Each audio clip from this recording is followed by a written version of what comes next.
Hi all, എല്ലാവരെയും PC ടോപ്പറിൻ്റെ പുതിയ ക്ലാസ്സിലേക്ക് വെൽക്കം ചെയ്യുന്നു. നമ്മളിന്ന് 10ാം ക്ലാസ്സിലെ ഫിസിക്സിൻ്റെ ചാപ്റ്റർ 4 ആണ് നോക്കുന്നത്. പ്രകാശത്തിൻ്റെ പ്രതിപതനം എന്നാണ് ചാപ്റ്ററിൻ്റെ പേര്. നിങ്ങൾക്കറിയാം, നമ്മുടെ ചാനലിൽ SSCRT 5 മുതൽ 10 വരെയുള്ള സോഷ്യൽ സയൻസ് ക്ലാസ്സുകൾ മൊത്തമായും അതുപോലെ സയൻസിൻ്റെ ക്ലാസ്സുകൾ നമ്മളിപ്പോൾ ഫിസിക്സ് വരെ എത്തിയിരിക്കുകയാണ്. 5 മുതൽ 10 വരെയുള്ള സയൻസ് ക്ലാസ്സുകളിൽ നമുക്ക് കെമിസ്ട്രിയും കൂടിയാണ് ഇനി ക്ലാസ്സുകൾ നിങ്ങൾക്ക് തരാനുള്ളത്. ഫിസിക്സിൽ നമ്മൾ 4ാമത്തെ ചാപ്റ്ററാണ് ഇന്ന് നോക്കുന്നത്. നമുക്കറിയാം, SSCRT ടെക്സ്റ്റ് ബുക്കിലെ ക്വസ്റ്റ്യൻസ് എത്ര ഇമ്പോർട്ടൻ്റ് ആണെന്നുള്ളത് അല്ലേ. നമുക്ക് PSC എക്സാമിന് SSCRT NCERT ക്വസ്റ്റ്യൻസ് വരുന്നതെല്ലാം തന്നെ നമ്മുടെ ടെക്സ്റ്റ് ബുക്കിൽ നിന്നാണ്. അപ്പോൾ SSCRT അതുപോലെ NCERT ടെക്സ്റ്റ് ബുക്കുകൾ നിങ്ങൾ നന്നായിട്ട് പഠിച്ചു വെക്കേണ്ടതുണ്ട്. നമ്മുടെ സിലബസ് തന്നെ ഫോം ചെയ്തിരിക്കുന്നത് ഈ ഒരു ടെക്സ്റ്റ് ബുക്കിൽ നിന്നാണല്ലേ. അതുകൊണ്ട് നമ്മൾ ഇതിലെ ചാപ്റ്റേഴ്സ് എല്ലാം വളരെ നന്നായിട്ട് പഠിച്ചു വെക്കേണ്ടതുണ്ട്. നമുക്ക് ഇന്നത്തെ ക്ലാസ്സിലേക്ക് കടക്കാം. അപ്പോൾ നമുക്കറിയാം, എന്താണ് പ്രകാശം? ഒരു ഊർജ്ജ രൂപമാണ് അല്ലേ. പ്രകാശം ഒരു ഊർജ്ജ രൂപമാണ്. അതായത് വസ്തുക്കളെ കാണുന്നതിന് ആവശ്യം വേണ്ട ഒരു ഊർജ്ജ രൂപമാണ് പ്രകാശം എന്ന് നമുക്ക് മനസ്സിലാക്കി വെക്കുക അല്ലേ. നമ്മൾ പ്രകാശത്തിൻ്റെ പ്രതിപതനം എന്ന് പറയുന്ന ചാപ്റ്ററാണ് കേട്ടോ ഇന്ന് നോക്കുന്നത്. ഇവിടെ നമുക്കറിയാം, വസ്തുക്കളുടെ ഉപരിതലത്തിൽ തട്ടിയ പ്രകാശരശ്മികൾ അതേ മാധ്യമങ്ങളിലേക്ക് തന്നെ തിരികെ വരുന്നതിനെയാണ് നമ്മൾ പ്രകാശ പ്രതിപതനം എന്ന് പറയുന്നത്. ഇവിടെ ഒരു എക്സാമ്പിൾ കാണിച്ചിട്ടുണ്ട്. ഇവിടെ ഒരു സമതല ദർപ്പണം കാണിച്ചിട്ടുണ്ട്. അപ്പോൾ A എന്ന് പറയുന്ന ബിന്ദുവിൽ നിന്നൊരു പ്രകാശരശ്മി എന്ത് ചെയ്യുന്നു? ആ ഒരു മാധ്യമത്തിലൂടെ വന്ന് അതിവിടെ ഒരു വസ്തുവിൽ തട്ടി ആ സെയിം മാധ്യമത്തിലേക്ക് തന്നെ തിരിച്ചു പോവുകയാണ് അല്ലേ. അതിന് നമ്മൾ പ്രകാശ പ്രതിപതനം എന്ന് പറയുന്നു. ഇങ്ങനെ ദിശാവ്യതിയാനം, ഈ പറയുന്ന പ്രകാശരശ്മിക്ക് ഈ ഒരു ദിശാവ്യതിയാനം ഉണ്ടാവാൻ കാരണം എന്താണ്? അത് പ്രതിപതന നിയമങ്ങൾക്ക് അനുസരിച്ചാണ്, അല്ലെങ്കിൽ പ്രതിപതന നിയമം എന്താണോ പറയുന്നത് അതനുസരിച്ചിട്ടാണ് ഈ പറയുന്ന പ്രകാശരശ്മിക്ക് ദിശാവ്യതിയാനം ഉണ്ടാകുന്നത്. അതൊന്ന് മനസ്സിലാക്കി വെക്കുക. അപ്പോൾ ഇവിടെ നമ്മൾ പറഞ്ഞു, വസ്തുക്കളെ കാണുന്നതിന് ആവശ്യം വേണ്ട ഒരു ഊർജ്ജ രൂപം ഏതാണത്? പ്രകാശമാണ്. ഇവിടെ പ്രകാശ പ്രതിപതനം എന്താണെന്ന് പറഞ്ഞു. ഒരു മാധ്യമത്തിൽ കൂടി വരുന്ന പ്രകാശരശ്മി അതിന് ദിശാവ്യതിയാനം സംഭവിച്ച് അതേ മാധ്യമത്തിലേക്ക് തന്നെ തിരികെ പോകുന്നു അല്ലേ. അതാണ് പ്രകാശ പ്രതിപതനം. അങ്ങനെ ചെറിയ ചെറിയ വാക്കുകൾ നമ്മൾ മനസ്സിലാക്കി വെക്കണം. ഇനി ഒരു പ്രതലത്തിലേക്ക് വന്നു പതിക്കുന്ന ആ രശ്മിക്ക് നമുക്ക് എന്ത് പറയാം? പതനരശ്മി എന്ന് പറയാം. ഇതൊക്കെ നമ്മൾ ചെറിയ ക്ലാസ്സുകളിൽ പഠിച്ചിട്ടുള്ളതാണ്. ബേസിക് ആയിട്ടുള്ള കാര്യമാണ് പതനരശ്മി അല്ലേ. ഇനി പ്രതിപതനത്തിന് ശേഷം അതേ മാധ്യമത്തിലേക്ക് തിരികെ പോകുന്ന ആ ഒരു രശ്മിക്ക് നമുക്ക് എന്ത് പറയാം? അതിന് പ്രതിപതനരശ്മി എന്ന് പറയാം. പ്രതിപതനരശ്മി. അപ്പോൾ പതനരശ്മിയുമുണ്ട്, പ്രതിപതനരശ്മിയുമുണ്ട്. അപ്പോൾ പതനരശ്മിയാണെങ്കിൽ വന്ന് പതിക്കുന്നത്, ഇനി തിരിച്ചു പോകുന്നത്, തിരികെ പോകുന്ന രശ്മിക്ക് നമ്മൾ എന്ത് പറയുന്നു? പ്രതിപതനരശ്മി എന്ന് പറയുന്നു. ഇനി പതനരശ്മിയും ലംബവും ഉണ്ടാക്കുന്ന കോണിന് നമ്മൾ എന്ത് പറയുന്നു? ഈ I എന്നിവിടെ കാണിച്ചിട്ടുണ്ടല്ലോ, അതാണ് പതനകോൺ അല്ലേ. അല്ലെങ്കിൽ ആംഗിൾ ഓഫ് ഇൻസിഡൻസ് എന്ന് പറയാം. Iക്ക് ആംഗിൾ ഓഫ് ഇൻസിഡൻസ് എന്ന് പറയാം, പതനകോൺ എന്ന് പറയാം. അപ്പോൾ ഈ പതനരശ്മിയും ഈ ഒരു ലംബവും തമ്മിൽ, പതനരശ്മി ഇവിടെയുണ്ട്, ഈ ഒരു ലംബവും തമ്മിലുണ്ടാകുന്ന ആ ഒരു കോണിന് നമുക്ക് എന്ത് പറയാം? അതിന് പതനകോൺ എന്ന് പറയാം. ഓക്കെ, അല്ലെങ്കിൽ ആംഗിൾ ഓഫ് ഇൻസിഡൻസ്, പതനകോൺ. ഇനി നമുക്കറിയാം, ഇവിടെ ഒരു R എന്ന് പറയുന്ന ഒരു ആംഗിൾ കാണിച്ചിട്ടുണ്ട് അല്ലേ. അത് എന്തൊക്കെ തമ്മിലുണ്ടാക്കുന്ന ആംഗിൾ ആയിരിക്കും, അല്ലെങ്കിൽ കോണായിരിക്കും? പ്രതിപതന രശ്മി, ഇവിടെ B എന്ന് പറയുന്ന ഒരു പോയിന്റിലേക്ക് പോകുന്ന രശ്മി കണ്ടില്ലേ, പ്രതിപതന രശ്മിയും അതുപോലെ ലംബവും, ഈ ലംബവും കൂടി ഉണ്ടാക്കുന്ന ആ ഒരു കോണാണ് പ്രതിപതന കോൺ അഥവാ R. Rന് നമുക്ക് എന്ത് പറയാം? ആംഗിൾ ഓഫ് റിഫ്ലക്ഷൻ എന്ന് പറയാം. ആംഗിൾ ഓഫ് റിഫ്ലക്ഷൻ, അതാണ് നമ്മുടെ പ്രതിപതന കോൺ. Okay, angle of incidence, angle of reflection, ഇത്രയും കാര്യങ്ങളൊന്നും മനസ്സിലാക്കി വെക്കുക. പതനകോൺ, പ്രതിപതനകോൺ. നമുക്കറിയാം, മിനുസമുള്ള പ്രതലങ്ങളിൽ തട്ടി പ്രകാശം പ്രതിപതിക്കുമ്പോൾ പതനകോണും പ്രതിപതനകോണും തുല്യമായിരിക്കും. നമുക്കിപ്പോൾ ഈ കാണിച്ചിരിക്കുന്ന ഒരു ഇമേജിലെ അതൊരു മിനുസമുള്ള ഒരു പ്രതലത്തിലാണ്, സമതല ദർപ്പണത്തിലാണ് വന്ന് തട്ടുന്നത്. അതുകൊണ്ട് തന്നെ എന്താണ്? പതനകോൺ, ആംഗിൾ ഓഫ് ഇൻസിഡൻസും ആംഗിൾ ഓഫ് റിഫ്ലക്ഷനും, പതനകോണും പ്രതിപതനകോണും എന്താണ്? അവിടെ തുല്യമായിരിക്കും. ഇനി അതായത് പതനരശ്മിയും പ്രതിപതനരശ്മിയും പതന ബിന്ദുവിലേക്ക് പ്രതിപതല തലത്തിൽ വരയ്ക്കുന്ന ലംബവും എങ്ങനെയായിരിക്കും? ഒരേ തലത്തിലായിരിക്കും. അപ്പോൾ നമ്മൾ ഏറ്റവും ബേസിക് ആയിട്ട് പഠിച്ചു വെക്കേണ്ടത് ഇതിലാണ് നമ്മൾ ക്രമപ്രതിപതനം എന്ന് പറയുന്നത്. അപ്പോൾ മിനുസമുള്ള പ്രതലങ്ങളിൽ തട്ടി പ്രകാശം പ്രതിപതിക്കുമ്പോൾ പതനകോണും പ്രതിപതനകോണും തുല്യമാകുന്ന ആ ഒരു പ്രതിഭാസമാണ് ക്രമപ്രതിപതനം. എന്താണ് ക്രമപ്രതിപതനം? അതൊന്ന് അറിഞ്ഞു വെക്കാം. ഇനി വിസരിത പ്രതിപതനം ഇവിടെ കാണിച്ചിട്ടുണ്ട്. അതെന്തായിരിക്കും? അത് ഇവിടെ നമുക്ക് ആ ഒരു എന്താണ് പ്രതലം തന്നെ കാണിച്ചിട്ടുണ്ട്. അതൊരു സിമെട്രിക് ആയിട്ടുള്ള പ്രതലമല്ല അല്ലേ, അല്ലെങ്കിൽ ഒരു എന്താണ് മിനുസമുള്ള പ്രതലമല്ല. ആ ഒരു മിനുസമല്ലാത്ത പ്രതലത്തിൽ വന്ന് ഈ പ്രകാശരശ്മികൾ പതിക്കുമ്പോൾ എന്ത് സംഭവിക്കുന്നു? ആ ഒരു പ്രകാശം ക്രമരഹിതമായിട്ടാണ് പ്രതിഫലിക്കുന്നത്. അതുകൊണ്ട് തന്നെ അതിന് വിസരിത പ്രതിപതനം എന്ന് പറയുന്നു. അപ്പോൾ പ്രതിപദിക്കുന്ന ആ ഒരു ക്രമരഹിതമായി പ്രതിപദിക്കുന്ന പ്രതിഭാസത്തിനാണ് നമ്മൾ വിസരിത പ്രതിപതനം എന്ന് പറയുന്നത്. അപ്പോൾ ക്രമപ്രതിപതനം ഓർത്തു വയ്ക്കുക, വിസരിത പ്രതിപതനം ഓർത്തു വയ്ക്കാൻ ബുദ്ധിമുട്ടൊന്നുമില്ല അല്ലേ. ആ വാക്കുകളിൽ നിന്ന് തന്നെ നമുക്കത് കണ്ടുപിടിക്കാവുന്നതേ ഉള്ളൂ. അപ്പോൾ നമ്മൾ പറഞ്ഞു മിനുസമുള്ള പ്രതലങ്ങളിൽ തട്ടി പ്രകാശം പ്രതിപദിക്കുമ്പോൾ എങ്ങനെയായിരിക്കും? പതന കോണും പ്രതിപതന കോണും തുല്യമായിരിക്കും. ഇനി പതനരശ്മിയും പ്രതിപതനരശ്മിയും പതന ബിന്ദുവിലേക്ക് പ്രതിപതന തലത്തിൽ വരയ്ക്കുന്ന ലംബവും ഒരേ തലത്തിലായിരിക്കും. അതൊന്ന് അറിഞ്ഞു വയ്ക്കുക. ഇനി നമ്മളിപ്പോൾ കണ്ട ഇമേജിൽ രണ്ട് പ്രതലങ്ങളുടെ ഉപരിതലങ്ങൾ തമ്മിൽ വ്യത്യാസമുണ്ട് അല്ലേ. ഒരെണ്ണത്തിൽ എന്താണ്? അത് ഭയങ്കര മിനുസമുള്ള ആ ഒരു ഉപരിതലമായിരുന്നു, മറ്റേതിൽ മിനുസമില്ലാത്ത ഉപരിതലമായിരുന്നു അല്ലേ. അപ്പോൾ മിനുസമുള്ള പ്രതലത്തിൽ പതിക്കുമ്പോൾ പ്രകാശം ക്രമരഹിതമായി മിനുസമല്ലാത്ത പ്രതലത്തിൽ പതിക്കുമ്പോൾ പ്രകാശം ക്രമരഹിതമായി പ്രതിപദിക്കുന്നു. ഇത് വിസരിത പ്രതിപതനം എന്ന് നടക്കുന്നു. ഇവിടെ എന്ത് സംഭവിക്കുന്നു? പ്രതിബിംബം രൂപീകരിക്കുന്നില്ല അല്ലേ. അപ്പോൾ നമുക്കറിയാം ഈ അന്തരീക്ഷത്തിലെ പൊടിപടലങ്ങളിൽ സൂര്യപ്രകാശത്തിന് സംഭവിക്കുന്നത് ഈ ഒരു ടൈപ്പ് വിസരിത പ്രതിപതനമാണ്. അതിനെയാണ് നമ്മൾ വിസരണം എന്ന് പറയുന്നത് അല്ലേ. വിസരണം, അതൊന്ന് ജസ്റ്റ് അറിഞ്ഞു വെക്കുക കേട്ടോ. അപ്പോൾ നമ്മൾ പറഞ്ഞു മിനുസമല്ലാത്ത പ്രതലത്തിൽ പതിക്കുമ്പോൾ എന്ത് സംഭവിക്കുന്നു? പ്രകാശം ക്രമരഹിതമായി പ്രതിഫലിക്കുന്നു. അതിനെയാണ് വിസരിത പ്രതിപതനം എന്ന് പറയുന്നത്. ഇവിടെ പ്രതിപതനം സംഭവിക്കുന്നുണ്ടെങ്കിലും എന്ത് രൂപീകരിക്കപ്പെടുന്നില്ല? പ്രതിബിംബം രൂപീകരിക്കപ്പെടുന്നില്ല. അതുപോലെ അന്തരീക്ഷത്തിലെ പൊടിപടലങ്ങളിൽ സൂര്യപ്രകാശത്തിന് സംഭവിക്കുന്നത് എന്താണ്? ഈ വിസരിത പ്രതിപതനമാണ്. അതിനെ നമ്മൾ വിസരണം എന്ന് പറയുന്നു. അതൊന്ന് അറിഞ്ഞു വെക്കണം കേട്ടോ. വിസരണം എന്ന് പറയുന്നു. അതൊന്ന് അറിഞ്ഞു വെക്കാം. അടുത്ത് നോക്കാം, സമതല ദർപ്പണങ്ങളുടെ പ്രതിബിംബ രൂപീകരണം നോക്കാം. ഇത് ഇമ്പോർട്ടൻ്റ് ആണ് കേട്ടോ. നമുക്ക് ഈ പറഞ്ഞ ദർപ്പണങ്ങൾ അതുപോലെ ലെൻസ് അതൊക്കെ വളരെ ഇമ്പോർട്ടൻ്റ് ആണ്. അപ്പോൾ സമതല ദർപ്പണങ്ങളുടെ പ്രതിബിംബ രൂപീകരണം നോക്കാം. ഒരു സമതല ദർപ്പണത്തിന് മുമ്പായി ഇവിടെ O എന്ന ബിന്ദുവിൽ ഒരു പ്രകാശ സ്രോതസ് ക്രമീകരിച്ചിട്ടുണ്ട്.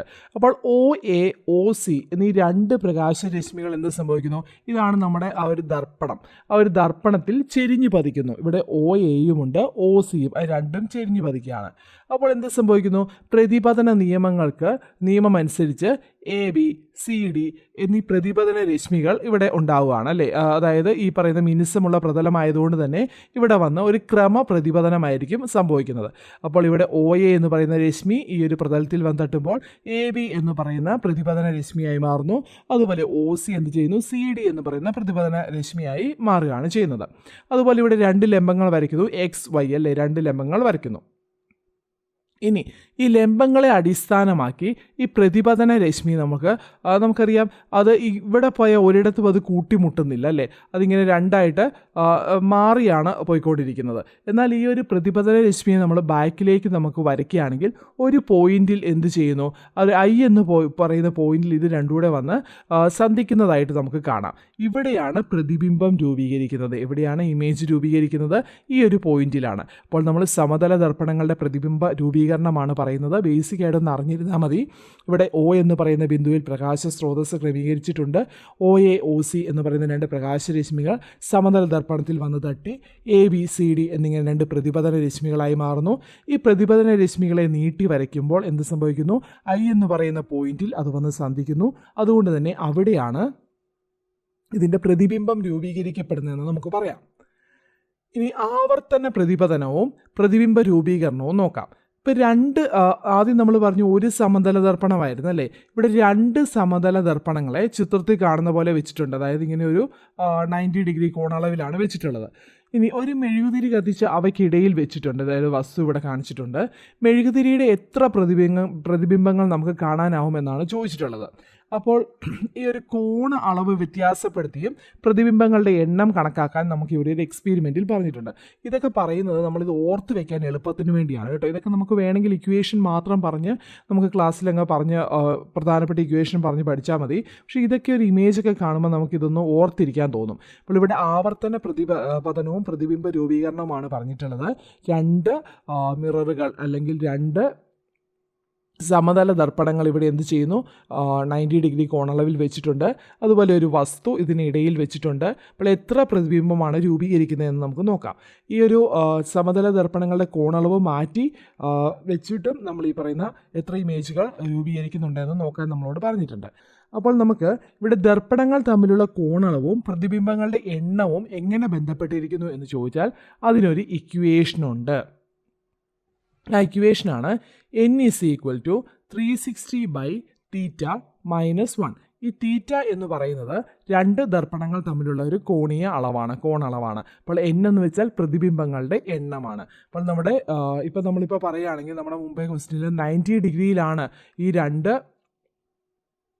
സമതല ദർപ്പണങ്ങൾ ഇവിടെ വെച്ചിട്ടുള്ളതെങ്കിൽ എന്ത് സംഭവിക്കുന്നു, n ഈസ് ഈക്വൽ ടു 360/90 - 1. അപ്പോൾ എന്ത് വരുന്നു, നമുക്ക് 3 എന്ന് പറയും. n is equal to answer 3 വരും അല്ലേ. അപ്പോൾ ഇവിടെ നോക്കിയേ എത്ര പ്രതിബിംബങ്ങളുണ്ട്, 1 2 3 3 പ്രതിബിംബങ്ങൾ ഇവിടെ കാണിച്ചിട്ടുണ്ട്. അപ്പോൾ അതനുസരിച്ച് കോണികളുടെ അളവനുസരിച്ച്, കോണിൻ്റെ അളവനുസരിച്ച് ഇവിടെ പ്രതിബിംബങ്ങളുടെ എണ്ണത്തിന് വ്യത്യാസം വരുമെന്നാണ് ഈ ഇക്വേഷൻ വഴി നമ്മൾ പഠിച്ചു വെക്കേണ്ടത്. അപ്പോൾ ഈ ഒരു ഇക്വേഷൻ പഠിച്ചു വെക്കണം. പ്രതിബിംബങ്ങളുടെ എണ്ണം n ഈസ് ഈക്വൽ ടു 360/θ. തീറ്റ എന്ന് വെച്ചാൽ എന്താണ്, അത് ഈ പറയുന്ന രണ്ട് സമതല ദർപ്പണങ്ങൾ തമ്മിലുള്ള ആ ഒരു കോണളവാണെന്ന് പറയാം. അപ്പോൾ 360/θ - 1 എന്നതാണ് നമ്മുടെ ആൻസർ വരുന്നത്. ആ ഒരു ഇക്വേഷൻ പഠിച്ചു വെക്കണം. അടുത്തത് ദർപ്പണങ്ങളുടെ വീക്ഷണ വിസ്തൃതിയും പ്രതിബിംബത്തിൻ്റെ സ്വഭാവവും നോക്കാം. ഇവിടെ 3 തരം ദർപ്പണങ്ങൾ പറഞ്ഞിട്ടുണ്ട്. സമതല ദർപ്പണം, കോൺവെക്സ് ദർപ്പണം, കോൺകേവ് ദർപ്പണം. അപ്പോൾ സമതല ദർപ്പണമാണെങ്കിൽ ദർപ്പണത്തിൽ നിന്നും വസ്തുവിലേക്കുള്ള അകലത്തിന് തുല്യ അകലത്തിൽ ദർപ്പണത്തിന് പിന്നിലായി പ്രതിബിംബം രൂപപ്പെടുന്നു. ഇത് മിഥ്യയും നിവർന്നതും വസ്തുവിൻ്റെ അതേ വലുപ്പത്തിലുമായിരിക്കും അല്ലേ. അതൊന്ന് മനസ്സിലാക്കി വെക്കണം. സമതല ദർപ്പണമാണെങ്കിൽ ദർപ്പണത്തിൽ നിന്നും വസ്തുവിലേക്കുള്ള അകലത്തിന് തുല്യ അകലത്തിൽ ദർപ്പണത്തിന് പിന്നിലായാണ് പ്രതിബിംബം രൂപീകരിക്കുന്നത്. ഇത് മിഥ്യയും നിവർന്നതും വസ്തുവിൻ്റെ അതേ വലുപ്പത്തിലുമായിരിക്കും. അതാണ് സമതല ദർപ്പണത്തിലെ പ്രതിബിംബത്തിൻ്റെ സ്വഭാവം. ഇനി കോൺവെക്സ് ദർപ്പണമാണെങ്കിൽ മുഖ്യ ഫോക്കസിനും പോളിനും ഇടയിലാണ് പ്രതിബിംബം രൂപപ്പെടുന്നത്. ഇത് ചെറുതും അതുപോലെ മിഥ്യയും നിവർന്നതുമായിരിക്കും. അത് പഠിച്ചു വെക്കണം, കോൺവെക്സ് ദർപ്പണം. അപ്പോൾ ഇതെല്ലാം നമ്മൾ പഠിച്ചു വെക്കേണ്ടതാണ്. നമ്മളോട് PSC ഇപ്പോൾ ഇങ്ങനത്തെ ക്വസ്റ്റ്യൻസ് ചോദിക്കാം. അപ്പോൾ സമതല ദർപ്പണമാണെങ്കിൽ ഓർത്തു വയ്ക്കുക, ദർപ്പണത്തിൽ നിന്നും വസ്തുവിലേക്കുള്ള അകലത്തിന് തുല്യ അകലത്തിൽ ദർപ്പണത്തിന് പിന്നിലായി പ്രതിബിംബം രൂപപ്പെടുന്നു. ഇത് മിഥ്യയും നിവർന്നതും വസ്തുവിൻ്റെ അതേ വലിപ്പത്തിലുമായിരിക്കും. വസ്തുവിൻ്റെ അതേ വലിപ്പത്തിലാണ് കേട്ടോ. ഇനി കോൺവെക്സ് ദർപ്പണമാണെങ്കിൽ മുഖ്യ ഫോക്കസിനും പോളിനും ഇടയിൽ പ്രതിബിംബം രൂപീകരിക്കപ്പെടുന്നു. ഇത് ചെറുതും മിഥ്യയും നിവർന്നതുമായിരിക്കും. അതൊന്ന് ഓർത്ത് വയ്ക്കുക. അതാണ് കോൺവെക്സ് ദർപ്പണം. ഇനി നമ്മുടെ സമതല ദർപ്പണം നമ്മൾ എവിടെയാണ് യൂസ് ചെയ്യുന്നത്? നമുക്കറിയാം, വസ്തുവിൻ്റെ അതേ വലുപ്പത്തിലാണ് നമുക്ക് അവിടെ ഇമേജ് കിട്ടുന്നത്, പ്രതിബിംബം കിട്ടുന്നത്. അതുകൊണ്ട് തന്നെ മുഖം നോക്കുന്ന കണ്ണാടിയൊക്കെ എന്താണ്, അത് സമതല ദർപ്പണമാണ്, ഓർത്ത് വയ്ക്കുക. ഇനി കോൺവെക്സ് ദർപ്പണം ഇവിടെ പറഞ്ഞിട്ടുണ്ട്, ചെറുതായിട്ടുള്ള നിവർന്ന പ്രതിബിംബമാണ് നമുക്ക് ലഭിക്കുന്നത്. അതുകൊണ്ട് തന്നെ അത് എവിടെയാണ്, റിയർ വ്യൂ മിററായിട്ട് യൂസ് ചെയ്യുന്നത് കോൺവെക്സ് ദർപ്പണമാണ് അല്ലേ. അത് കോൺവെക്സ് ദർപ്പണമാണ്. ഇനി കോൺകേവ് ദർപ്പണമാണെങ്കിൽ വസ്തുവിൻ്റെ സ്ഥാനം അനുസരിച്ച് പ്രതിബിംബത്തിൻ്റെ സ്ഥാനം അല്ലെങ്കിൽ സവിശേഷതകൾ മാറും. അത് നമുക്ക് മനസ്സിലാക്കി വെക്കണം. ഇതിപ്പോൾ നമ്മളെ കാണിച്ചിരിക്കുന്നത് കോൺവെക്സ് ദർപ്പണമാണ് അല്ലേ. കോൺവെക്സ് ദർപ്പണത്തിൽ പറഞ്ഞു പ്രതിബിംബം എവിടെയാണ് രൂപം കൊള്ളുന്നത്, അത് മുഖ്യ ഫോക്കസിനും അതുപോലെ തന്നെ പോളിനും ഇടയിലാണ്. മുഖ്യ ഫോക്കസിനും പോളിനും ഇടയിലാണ് പ്രതിബിംബം രൂപീകരിച്ചിട്ടുള്ളത് അല്ലേ. അതുപോലെ പ്രതിബിംബം ചെറുതാണ്, അതുപോലെ മിഥ്യയാണ്, നിവർന്നതാണ്. അതാണ് പ്രതിബിംബത്തിൻ്റെ പ്രത്യേകത. ചെറുതാണ്, അതുപോലെ തന്നെ മിഥ്യയാണ്, നിവർന്നതാണ്. അപ്പോൾ നമ്മൾ പറഞ്ഞു കോൺവെക്സ് ദർപ്പണമാണെങ്കിൽ പോളിനും മുഖ്യ ഫോക്കസിനും ഇടയിലാണ് പ്രതിബിംബം രൂപീകരിക്കുന്നത്. ചെറുതാണ്, അതുപോലെ നിവർന്നതാണ്, മിഥ്യയാണ്. അതൊന്ന് ഓർത്ത് വയ്ക്കാം. അടുത്ത നോക്കാം. ഇനി കോൺകേവ് ദർപ്പണത്തിലെ 6 കണ്ടീഷൻസ് നമ്മൾ പറഞ്ഞല്ലോ, അതാണ് നമ്മൾ നോക്കുന്നത്. ഇനി കോൺകേവ് ദർപ്പണത്തിൽ നമുക്ക് നോക്കാം, വസ്തുവിൻ്റെ സ്ഥാനം വളരെ അകലെയാണെങ്കിൽ എൻ്റെ object is situated at infinity അല്ലെങ്കിൽ വളരെ അകലെയാണെങ്കിൽ എങ്ങനെയാണ്? വസ്തുവിൻ്റെ സ്ഥാനം വളരെ അകലെയാണെങ്കിൽ പ്രതിബിംബം രൂപം കൊള്ളുന്നത് ഫോക്കസിലാണ്. എവിടെയാണ്? ഫോക്കസിലാണ്. ഇനി അതുപോലെ അത് വളരെ ചെറുതായിരിക്കും, പ്രതിബിംബം വളരെ ചെറുതായിരിക്കും കേട്ടോ. അപ്പോൾ വസ്തുവിൻ്റെ സ്ഥാനം വളരെ ദൂരെയാണെങ്കിൽ പ്രതിബിംബം ഫോക്കസിൽ രൂപം കൊള്ളുന്നു.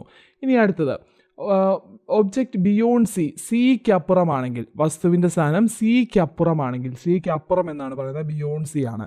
സിക്ക് അപ്പുറമാണെങ്കിൽ എന്ത് സംഭവിക്കുന്നു? സിക്കും എഫിനും ഇടയിലാണ് ഇമേജ് ഉണ്ടാകുന്നത്. അത് വസ്തുവിനേക്കാൾ ചെറുതാണ് അല്ലേ? വസ്തു ഇത് ബിയിൽ കാണിച്ചിട്ടുണ്ട്, വലുതാണ്. വസ്തുവിനേക്കാൾ ചെറുതായ ഒരു ഇമേജാണ് ഇവിടെ രൂപം കൊള്ളുന്നത്. അത് യഥാർത്ഥമാണ്, തലകീഴായതാണ് അല്ലേ? അപ്പോൾ നമ്മൾ 2 കണ്ടീഷൻസ് പഠിച്ചു. വസ്തുവിൻ്റെ സ്ഥാനം വളരെ അകലെയാണെങ്കിൽ കോൺകേവ് ദർപ്പണത്തിൽ ഇമേജ് ഉണ്ടാകുന്നത് ഫോക്കസിലാണ്, എഫിലാണ്. ഇനി വസ്തുവിൻ്റെ സ്ഥാനം സിക്ക് അപ്പുറമാണെങ്കിൽ ഇമേജ് ഉണ്ടാകുന്നത് സിക്കും എഫിനും ഇടയിലാണ്, വളരെ ചെറുതാണ്, തല തിരിഞ്ഞതാണ്, തല കീഴായതാണ്, അതുപോലെ യഥാർത്ഥമാണതെന്ന് മനസ്സിലാക്കി വെക്കാം. ഇനി അടുത്ത് നോക്കാം. ഇനി വസ്തുവിൻ്റെ സ്ഥാനം സിയിലാണെങ്കിൽ ഇമേജ് രൂപം കൊള്ളുന്നതും സിയിലായിരിക്കും. വസ്തുവിൻ്റെ അതേ വലുപ്പമായിരിക്കും, യഥാർത്ഥമായിരിക്കും, തലകീഴായതായിരിക്കും, സിയിൽ തന്നെയാണ് അല്ലേ? വസ്തുവിൻ്റെ സ്ഥാനം സിയിലാണെങ്കിൽ ഇമേജും സിയിലാണ്. ഇനി വസ്തുവിൻ്റെ സ്ഥാനം സിക്കും എഫിനും ഇടയിലാണെങ്കിൽ എവിടെയാണ് ഇമേജ് രൂപം കൊള്ളുന്നത്? അത് സിക്ക് അപ്പുറമാണ്. അപ്പോൾ നമ്മൾ മുമ്പേ പറഞ്ഞു, ആ ഒരു വസ്തു സിക്ക് അപ്പുറമാണെങ്കിൽ ഇമേജ് എവിടെയാണ് രൂപം കൊള്ളുന്നത്? അത് സിക്കും എഫിനും ഇടയിലാണെന്ന് പറഞ്ഞല്ലേ? സിക്കും എഫിനും ഇടയിലാണ്. അതുപോലെ തന്നെ ആണ് ഇവിടെ പറഞ്ഞിട്ടുള്ളത്. വസ്തുവിൻ്റെ സ്ഥാനം സിക്കും എഫിനും ഇടയിലാണെങ്കിൽ ഇമേജ് സിക്ക് അപ്പുറമായിരിക്കും. അപ്പോൾ നമ്മൾ ഈ പറഞ്ഞ 2 കണ്ടീഷൻസ് നമുക്ക് അങ്ങോട്ടും ഇങ്ങോട്ടും പഠിക്കാം. അപ്പോൾ വസ്തുവിൻ്റെ സ്ഥാനം സിക്ക് അപ്പുറമായിരുന്നപ്പോൾ എങ്ങനെയായിരുന്നു? ഇമേജ് സിക്കും എഫിനും ഇടയിലായിരുന്നു. ഇനി വസ്തുവിൻ്റെ സ്ഥാനം സിക്കും എഫിനും ഇടയിലാണെങ്കിൽ ഇമേജ് എവിടെയാണ്? അത് സിക്ക് അപ്പുറമായിരിക്കും. അത് അങ്ങോട്ടും ഇങ്ങോട്ടും നമുക്ക് പഠിക്കാം. അടുത്തത് വസ്തുവിൻ്റെ സ്ഥാനം എഫിലാണെങ്കിൽ ഇമേജ് എവിടെയായിരിക്കും? അത് ഇൻഫിനിറ്റിയിലായിരിക്കും. അത് മുമ്പേ നമ്മൾ പഠിച്ച പോലെ തന്നെ വസ്തു വളരെ ദൂരെയാണെങ്കിൽ അല്ലെങ്കിൽ ഇൻഫിനിറ്റിയിലാണെങ്കിൽ ഇമേജ് ഫോം ചെയ്യുന്നത് എഫിലാണ്, ഫോക്കസിലാണെന്ന് പഠിച്ചു. അതുപോലെ വസ്തുവിൻ്റെ സ്ഥാനം ഫോക്കസിലാണെങ്കിൽ ഇമേജ് എവിടെയായിരിക്കും? അത് ഇൻഫിനിറ്റിയിലായിരിക്കും. അതും അങ്ങനെ പഠിക്കാം. ഇനി വസ്തുവിൻ്റെ സ്ഥാനം എഫിനും പിക്കും ഇടയിലാണെങ്കിൽ ഇമേജ് രൂപം കൊള്ളുന്നത് അത് ദർപ്പണത്തിന് പിറകിലാണ്, കോൺകേവ് മിററിന് പിറകിലാണ് അല്ലേ? ദർപ്പണത്തിന് പിറകിൽ രൂപം കൊള്ളുന്നു. നിവർന്നതാണ്, വസ്തുവിനേക്കാൾ വലുതാണ്, മിഥ്യയാണ്. അതൊന്ന് അറിഞ്ഞു വയ്ക്കുക. അപ്പോൾ നമ്മളിവിടെ പറഞ്ഞത് വസ്തുവിൻ്റെ സ്ഥാനം എഫിലാണെങ്കിൽ ഇമേജ് രൂപം കൊള്ളുന്നത് ഇൻഫിനിറ്റിയിലാണ്. അതുപോലെ വസ്തുവിൻ്റെ സ്ഥാനം അനന്തതയിലാണെങ്കിൽ ഇമേജ് രൂപം കൊള്ളുന്നത് എഫിലാണ്. അത് അങ്ങോട്ടും ഇങ്ങോട്ടും പഠിക്കാം. ഇനി വസ്തുവിൻ്റെ സ്ഥാനം എഫിനും പിക്കും ഇടയിലാണെങ്കിൽ എന്ത് സംഭവിക്കുന്നു? ഇമേജ് ഉണ്ടാകുന്ന ദർപ്പണത്തിന് പിന്നിലാണ്. അത് ആ ഒരു വസ്തുവിനേക്കാൾ വലുതായിരിക്കും, പ്രതിബിംബം വലുതായിരിക്കും, മിഥ്യയായിരിക്കും, അതുപോലെ തന്നെ നിവർന്നതായിരിക്കും. അതൊന്ന് അറിഞ്ഞു വയ്ക്കുക. അപ്പോൾ നമ്മൾ മുമ്പേ പറഞ്ഞ കുറച്ച് ഈ പറയുന്ന പ്രതിബിംബത്തിൻ്റെ സ്ഥാനം അല്ലെങ്കിൽ ദർപ്പണവുമായി ബന്ധപ്പെട്ട് ആ പ്രതിബിംബത്തിൻ്റെ സ്ഥാനം എന്ന് പറയുന്ന കണ്ടീഷൻസ് വന്നു കഴിയുമ്പോൾ അത് പ്രയോജനപ്പെടുത്തുന്ന കുറച്ച് സന്ദർഭങ്ങളുണ്ട്. സമതല ദർപ്പണത്തിലെ ഇമേജ് എങ്ങനെയായിരുന്നു? അത് ദർപ്പണത്തിൽ നിന്നും വസ്തുവിലേക്കുള്ള അകലത്തിന് തുല്യമായി ദർപ്പണത്തിന് പിന്നിലായി പ്രതിബിംബം രൂപം കൊള്ളുന്നു. പ്രതിബിംബം മിഥ്യയാണ്, നിവർന്നതാണ്, വസ്തുവിൻ്റെ അതേ വലിപ്പമായിരിക്കും. മുഖം നോക്കുന്ന കണ്ണാടിയിൽ ഏതാണെന്ന് ചോദിച്ചാൽ സമതല ദർപ്പണമാണ്. ഇനി കോൺവെക്സ് ദർപ്പണമാണെങ്കിൽ പ്രതിബിംബം എല്ലായ്പ്പോഴും മുഖ്യ ഫോക്കസിനും പോളിനും ഇടയിൽ രൂപം കൊള്ളുന്നു. അത് പഠിച്ചു വെക്കണം. കോൺവെക്സ് മിറർ ആണെങ്കിൽ എപ്പോഴും മുഖ്യ ഫോക്കസിനും പോളിനും ഇടയിലാണ്. പ്രതിബിംബം ചെറുതാണ്, മിഥ്യയാണ്, നിവർന്നതാണ്. ഇനി റിയർ വ്യൂ മിററായിട്ട് ഉപയോഗിക്കുന്നത് കോൺവെക്സ് ദർപ്പണമാണ്. കോൺകേവ് ദർപ്പണമാണെങ്കിൽ വളരെ അകലെയുള്ള പ്രകാശരശ്മികളെ മുഖ്യ ഫോക്കസിലേക്ക് കേന്ദ്രീകരിക്കാൻ പറ്റും. നമ്മൾ പറഞ്ഞു ഈ പറയുന്ന ഒബ്ജക്റ്റ് വളരെ ദൂരെയാണെങ്കിൽ അതിൻ്റെ ഇമേജ് വരുന്ന മുഖ്യ ഫോക്കസിലായിരിക്കുമെന്ന് നമ്മൾ പഠിച്ചല്ലേ. അതുകൊണ്ട് തന്നെ വളരെ അകലെയുള്ള പ്രകാശരശ്മികളെ മുഖ്യ ഫോക്കസിലേക്ക് കേന്ദ്രീകരിക്കാൻ കോൺകേവ് ദർപ്പണത്തിന് പറ്റുന്നു. അത് ഏത് സന്ദർഭത്തിലാണ് ഈ കോൺകേവ് ദർപ്പണം ഈ ഒരു കണ്ടീഷൻ നമ്മൾ യൂസ് ചെയ്യുന്നതെന്ന് ചോദിച്ചാൽ അത് സോളാർ കുക്കറുകളിൽ സോളാർ കുക്കറുകളിൽ യൂസ് ചെയ്യുന്നത് കോൺകേവ് ദർപ്പണമാണ്. ഇനി മുഖ്യ ഫോക്കസിൽ നിന്ന് പുറപ്പെടുന്ന പ്രകാശരശ്മികളെ സമാന്തരമായി അകലേക്ക് പ്രതിപദിപ്പിക്കുന്നു. നമ്മളിപ്പോൾ പറഞ്ഞ കണ്ടീഷൻ നേരെ ഓപ്പോസിറ്റ് അല്ലേ. അതായത് മുഖ്യ ഫോക്കസിൽ പുറപ്പെടുന്ന പ്രകാശരശ്മികളെ സമാന്തരമായി അകലേക്ക് പ്രതിപദിപ്പിക്കാൻ പറ്റുന്നുണ്ട്. അത് സെർച്ച് ലൈറ്റ്, ടോർച്ച് ലൈറ്റ് എന്നിവയിൽ ഉപയോഗിക്കുന്നത് ഈ ഒരു കണ്ടീഷനാണ്. സെർച്ച് ലൈറ്റ്, ടോർച്ച് ലൈറ്റ്, അതായത് മുഖ്യ ഫോക്കസിൽ നിന്ന് പുറപ്പെടുന്ന പ്രകാശരശ്മികളെ സമാന്തരമായി അകലേക്ക് പ്രതിപദിപ്പിക്കുന്നു. ഇനി കോൺകേവ് ദർപ്പണത്തിൽ മുഖ്യ ഫോക്കസിനും പോളിനും ഇടയിൽ സ്ഥിതി ചെയ്യുന്ന വസ്തുക്കളെ വളരെ വലുപ്പത്തിലും നിവർന്നതുമായ പ്രതിബിംബം രൂപീകരിക്കുന്നു അല്ലേ. മുഖ്യ ഫോക്കസിനും പോളിനും ഇടയിൽ സ്ഥിതി ചെയ്യുന്ന വസ്തുക്കളുടെ വളരെ വലുപ്പത്തിലും നിവർന്നതുമായുള്ള പ്രതിബിംബം രൂപീകരിക്കുന്നുണ്ട്. അതെവിടെയാണ്? ദർപ്പണത്തിന് പിറകിലാണ് അല്ലേ. അപ്പം മുഖ്യ ഫോക്കസിനും പോളിനും ഇടയിൽ സ്ഥിതി ചെയ്യുന്ന വസ്തുക്കളെ വളരെ വലിപ്പത്തിലും നിവർന്നതുമായുള്ള പ്രതിബിംബം നിവർന്ന മിഥ്യയായിട്ടുള്ള വസ്തുവിനേക്കാൾ വലുതായിട്ടുള്ള ദർപ്പണത്തിന് പിറകിലുണ്ടാകുന്ന ഇമേജാണ്. അത് ഉപയോഗിക്കുന്നത് ഷേവിംഗ് മിറർ, അതുപോലെ ഡെന്റിസ്റ്റ് മിറർ എന്നിവയിൽ ഉപയോഗിക്കുന്നത് ഈ ഒരു സവിശേഷതയാണ്. അപ്പോൾ ഓർത്ത് വയ്ക്കുക, ഷേവിംഗ് മിറർ,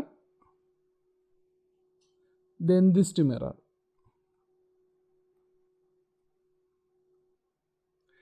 അപ്പോൾ പഠിച്ചു വയ്ക്കണം. സമതല ദർപ്പണത്തിൻ്റെ സവിശേഷതകൾ എന്തൊക്കെയായിരുന്നു?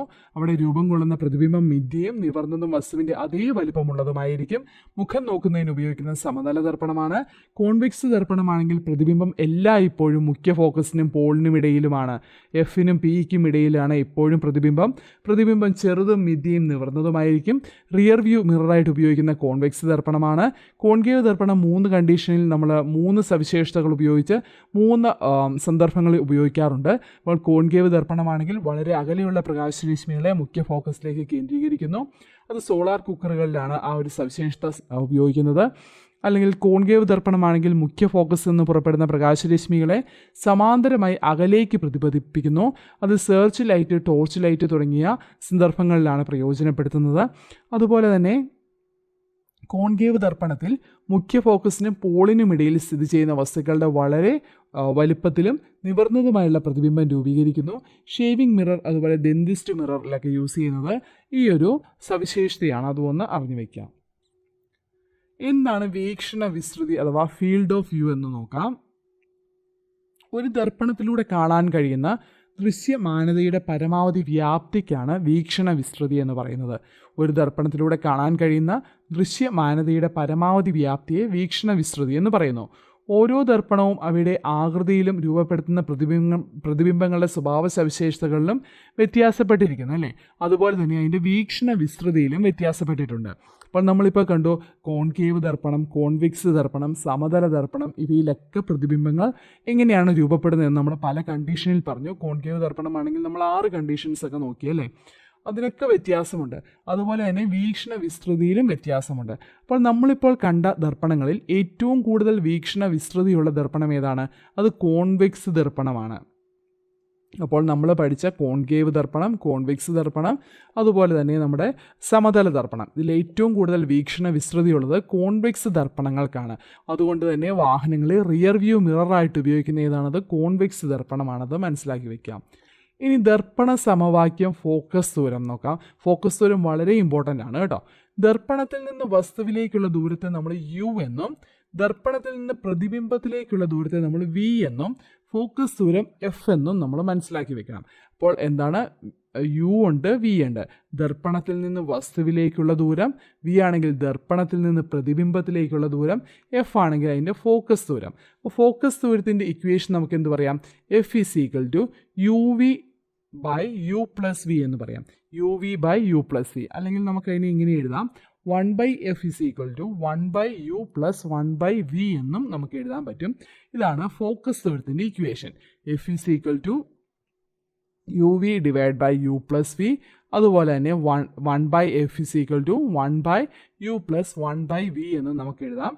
അത് ഫോക്കൽ ലെങ്തിൻ്റെ അഥവാ ഫോക്കസ് ദൂരത്തിൻ്റെ ഇക്വേഷനായിട്ട് പറയാം. ഇനി ന്യൂ കാർട്ടീഷ്യൻ ചിഹ്നരീതി എന്താണെന്ന് നോക്കാം. ദർപ്പണം, ലെൻസ് എന്നിവയുമായി ബന്ധപ്പെട്ട പരീക്ഷണങ്ങളിൽ ദൂരം അളക്കുന്നത് ഗ്രാഫിലെ അക്ഷങ്ങളുടേതിന് സമാനമായിട്ടാണ്.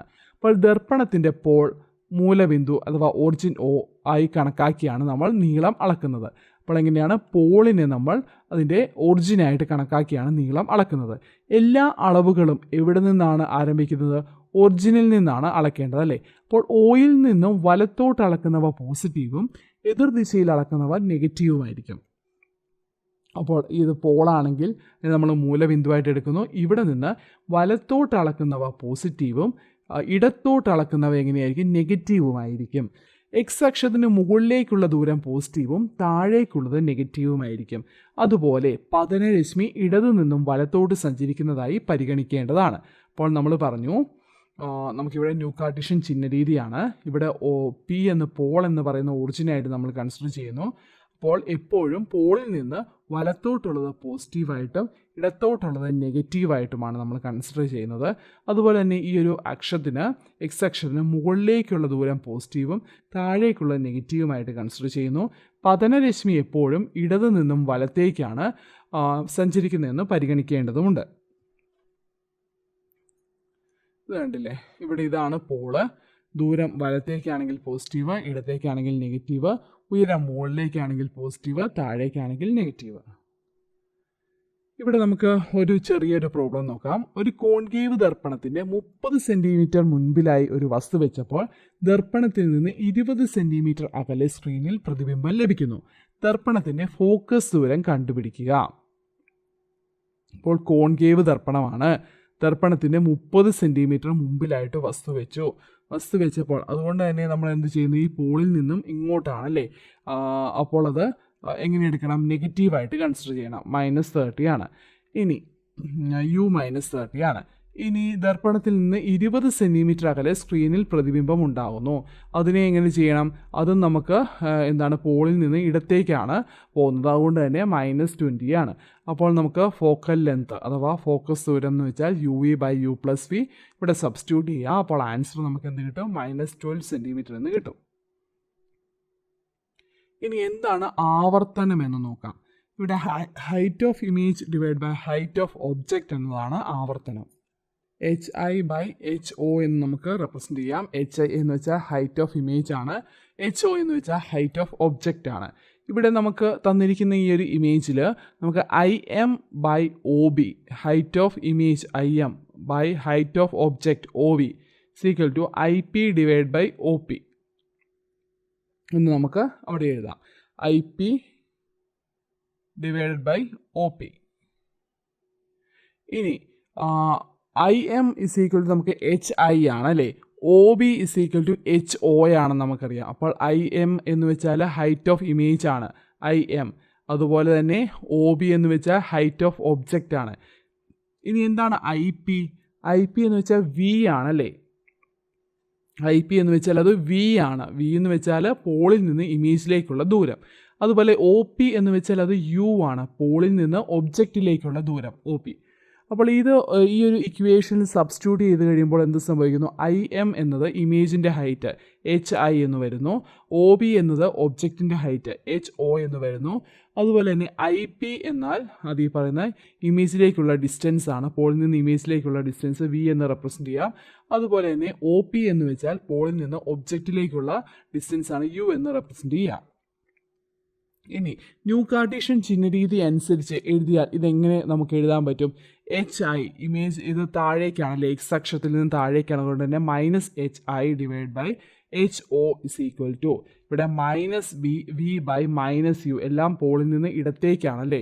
ഈ ഒരു യുവും അതുപോലെ തന്നെ വിയും ഇടത്തേക്കാണ് പോളിൽ നിന്ന് നമ്മളിവിടെ കാണിച്ചിട്ടുള്ളത്. അതിനെ -V/-U എന്ന് റെപ്രസെൻറ്റ് ചെയ്യാം. അതുകൊണ്ട് തന്നെ -HI/HO = ഈ മൈനസും ഇവിടെ ക്യാൻസലായി പോവും. V/U എന്ന് നമുക്ക് എഴുതാം. അതാണ് ഇവിടെ കാണിച്ചിട്ടുള്ളത്. എന്നാൽ നമുക്ക് M അറിയാം. ആവർത്തനം എന്ന് വെച്ചാൽ M = -HI/HO ആണല്ലേ? ഓക്കെ, അതിന് നമുക്ക് എങ്ങനെ എഴുതാം? -V/U എന്നും എഴുതാം. -V/U എന്നും എഴുതാം. അപ്പോൾ HI/HO നമുക്ക് -V/U എന്ന് എഴുതാം. അപ്പോൾ -HI/HO = V/U എന്നുണ്ട്. അതുകൊണ്ട് തന്നെ നമുക്ക് വേണമെങ്കിൽ HI/HO നമുക്ക് -V/U എന്നും എഴുതാം. അതെങ്ങനെ വേണമെങ്കിൽ നമുക്ക് റെപ്രസെൻറ്റ് ചെയ്യാം. ഇനി ഇവിടെ ഒരു ക്വസ്റ്റ്യൻ നമുക്കിവിടെ കാണിച്ചിട്ടുണ്ട്. കോൺകേവ് ദർപ്പണത്തിന് മുമ്പിൽ 10 സെൻറ്റിമീറ്റർ അകലെയായി 6 സെൻറ്റിമീറ്റർ ഉയരമുള്ള വസ്തു വെച്ചപ്പോൾ യഥാർത്ഥ പ്രതിബിംബം 16 സെൻറ്റിമീറ്റർ അകലെ ലഭിച്ചു. ഇവിടെ പ്രതിബിംബത്തിൻ്റെ ഉയരം, ആവർത്തനം എന്നിവ കണ്ടെത്തണം. വസ്തുവിലേക്കുള്ള ദൂരം എന്താണ്, അത് 10 സെൻറ്റിമീറ്റർ ആണ്. നമുക്ക് യു വെച്ച് റെപ്രസെൻ്റ് ചെയ്യാം. കോൺകേവ് ദർപ്പണമാണ്, അത് ഇടത്തേക്കാണ് നമ്മൾ എടുക്കുന്നത്, അതുകൊണ്ട് തന്നെ -10 സെൻറ്റിമീറ്റർ. ഇനി പ്രതിബിംബത്തിലേക്കുള്ള ദൂരം അത് എന്താണ് 16 സെൻറ്റിമീറ്റർ ആണെന്ന് പറഞ്ഞു, അതും നമുക്ക് ഇടത്തേക്കാണ് എടുക്കുന്നത്, -16 സെൻറ്റിമീറ്റർ. ഇനി ഹൈറ്റ് ഓഫ് ഒബ്ജക്റ്റ് അത് എത്രയാണ്, 6 എന്ന് പറഞ്ഞു. ഹൈറ്റ് ഓഫ് ഒബ്ജക്റ്റ് നമ്മളെപ്പോഴും x അക്ഷത്തിൽ നിന്ന് മുകളിലേക്കാണ്, അതുകൊണ്ട് പോസിറ്റീവാണ്. ഇനി ഹൈറ്റ് ഓഫ് ഇമേജ് കണ്ടെത്തണം. അതുപോലെ ആവർത്തനം കണ്ടുപിടിക്കണം. ആവർത്തനം കണ്ടുപിടിക്കാൻ m = hi/ho v/u എന്ന് പറയുന്ന ഒരു ഇക്വേഷൻ ഉണ്ട്. അതുകൊണ്ട് തന്നെ നമുക്ക് m വേണമെങ്കിൽ നമുക്ക് -v/u എന്ന് പറയുന്ന ഇക്വേഷൻ സബ്സ്റ്റിറ്റ്യൂട്ട് ചെയ്യാം. v എത്രയാണ്, -16 ആണ്. അതുപോലെ u -10 ആണ്. അപ്പോൾ -1.6 നമുക്കിവിടെ വാല്യൂ കിട്ടി.